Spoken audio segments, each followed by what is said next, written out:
नमस्कार. आज आपण एका खूप महत्त्वाच्या विषयावर बोलणार आहोत. एक असा विचार जो आपल्याला माणूस म्हणून आपली ओळख करून देतो. तो म्हणजे इतर जीवांप्रती आपलं कर्तव्य काय आहे. सर्व जीवांशी दयाळू रहा या मागचा जो गहन अर्थ आहे तो आज आपण उलगडणार आहोत. आणि हे सगळं विवेचन पंडित श्रीराम शर्मा आचार्यजींच्या सभी प्राणियों पर दया कीजिए या पुस्तकावर आधारित आहे. तर मग बघूया आजच्या आपल्या प्रवासात काय काय आहे. आपण सुरुवातीला मानवतेचा खरा धर्म काय आहे हे समजून घेऊ. मग आपल्या आजूबाजूला दिसणाऱ्या क्रूरतेच्या वेगवेगळ्या रूपांवर नजर टाकू.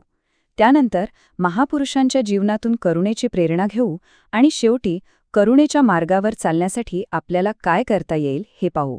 चला तर मग अगदी मुळापासून सुरुवात करूया. अशी कोणती गोष्ट आहे जी मनुष्याला इतर प्राण्यांपेक्षा वेगळं ठरवते?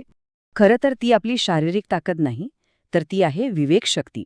म्हणजे चांगलं काय आणि वाईट काय हे ओळखण्याची क्षमता. आणि दुसरी गोष्ट म्हणजे करुणा, दुसऱ्याच्या वेदना समजून घेण्याची, त्याच्या दुःखात सहभागी होण्याची भावना. ह्याच दोन गोष्टी आहेत ज्या आपल्याला खऱ्या अर्थाने माणूस बनवतात.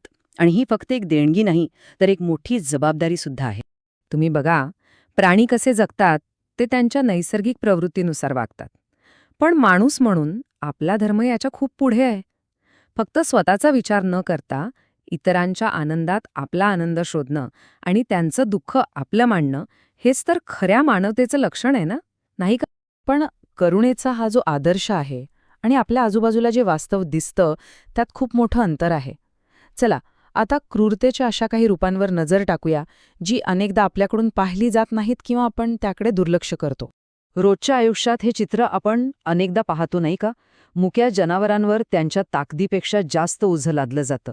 हे दिसायला खूप सामान्य वाटतं, पण ही क्रूरतेची एक अगदी स्पष्ट अभिव्यक्ती आहे. आता हे बघा, ह्या मुक्या जीवांच्या वेदना थेट आपल्यापर्यंत पोचतात. त्यांच्या शरीरावरच्या या जखमा फक्त शारीरिक नाहीत, तर त्या आपल्या सगळ्यांच्या असंवेदनशीलतेचा पुरावा आहेत. आणि हे आपल्या काही क्षणांच्या मनोरंजनासाठी आपण एका पक्षाला त्याच्या स्वातंत्र्यापासून, त्याच्या आकाशापासून कायमचं तोडून टाकतो. पिंजऱ्यातलं आयुष्य म्हणजे जिवंतपणे मरणच. फक्त एक क्षण थांबा आणि विचार करा, जर आपण त्या प्राण्यांच्या जागी असतो तर आपल्याला कसं वाटलं असतं? पण सगळीकडेच असा अंधार नाहीये. इतिहासात आपल्याला करुणेची अनेक तेजस्वी उदाहरणे सापडतात. चला त्यातलीच काही पाहूया. सरदार पटेलांसारखे लौहपुरुष, अब्राहम लिंकनसारखे राष्ट्राध्यक्ष आणि स्वतः गौतम बुद्ध यांच्या कथा आपल्याला एकच गोष्ट सांगतात. खरी महानता पदात किंवा सत्तेत नसते, तर ती करुणेच्या विशालतेत असते. एका कबूतर आणि बाजाची ही छोटीशी गोष्ट खूप मोठा विचार सांगून जाते. खरी शक्ती जीव घेण्यात नाही, तर जीव देण्यात आहे. मारणं खूप सोपं आहे, पण जीवन देणं किंवा वाचवणं यातच खरं सामर्थ्य आहे. आता आपण अशा क्रूरतेबद्दल बोलूया जी आपल्या डोळ्यांना दिसत नाही, जी आपण रोज वापरत असलेल्या वस्तूंमध्ये लपलेली असते. आपल्याला जे सुंदर रेशीम दिसतं ना, त्या रेशमाचा प्रत्येक धागा हा एका जीवाची वेदनादायी कहाणी सांगतो. जी गोष्ट आपल्याला इतकी सुंदर वाटते ती त्या किड्यांसाठी मृत्यूचं कारण ठरते. आणि हे फक्त रेशमापुरतं मर्यादित नाही. चामड्याच्या वस्तू असोत, कस्तुरी असो किंवा फरचे कपडे, अशा अनेक वस्तूंमागे ही अशी छुपी हिंसा दडलेली असते. आपल्या नकळत आपल्या निवडी या क्रूरतेला प्रोत्साहन देत असतात. मग यावर उपाय काय? काय करता येईल आपल्याला? पुढचा मार्ग हा सजग राहण्याचा आहे आणि आपली मानवता जागृत ठेवण्याचा आहे. तर मग आपण काय करू शकतो?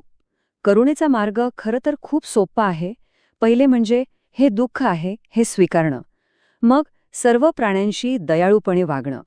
तिसरं म्हणजे खरेदी करताना अहिंसक पर्याय निवडणं. आणि चौथं म्हणजे जे असहाय्य आहेत त्यांची काळजी घेणं. ही तर फक्त काही उदाहरणं आहेत. आपली प्रत्येक निवड महत्वाची आहे. आपण जर अहिंसक पर्याय निवडले तर या क्रूरतेच्या चक्राला नक्कीच थांबवू शकतो. आपले छोटे छोटे निर्णय मिळून एक खूप मोठा सकारात्मक बदल घडवू शकतात. आता आपण या सगळ्या विवेचनाच्या अंतिम आणि सर्वात महत्त्वाच्या भागाकडे आलो आहोत. निसर्गाचा एक नियम आहे, तो म्हणजे कर्माचा सिद्धांत.